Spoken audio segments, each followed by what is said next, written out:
Enggrande at makulay ang pagsalubong sa Year of the Fire Horse sa Maynila.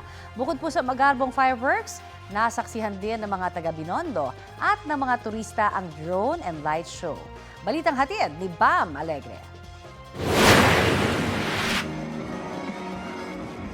Sabay-sabay umangat ang mga drone bago ang hating gabi para sa pagsalubong sa Chinese New Year sa Maynila.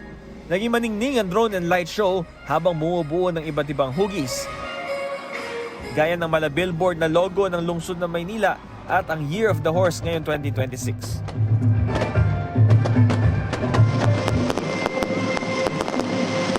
Paghudyat ng alas 12 na hating gabi, nagliwanag ang paligid sa makulay at maingay na community fireworks display.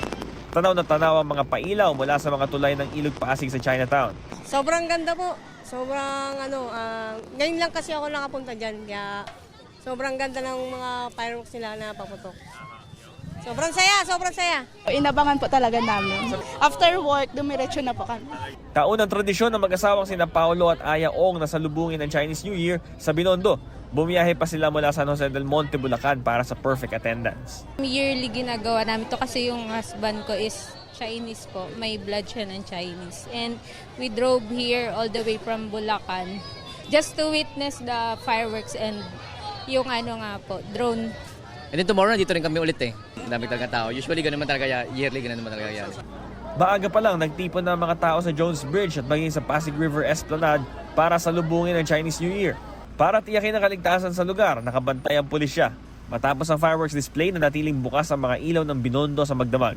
May ilang 24 oras din nagtinda ng mga pampaswerte tulad ng mga lucky, palay at pinya na tig 50 pesos.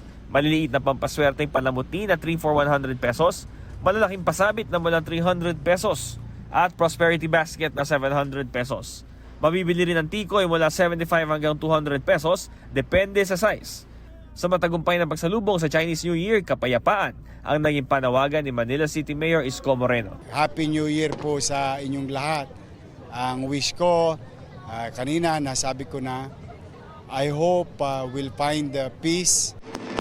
Bam Alegre, nagbabalita para sa GMA Integrated News.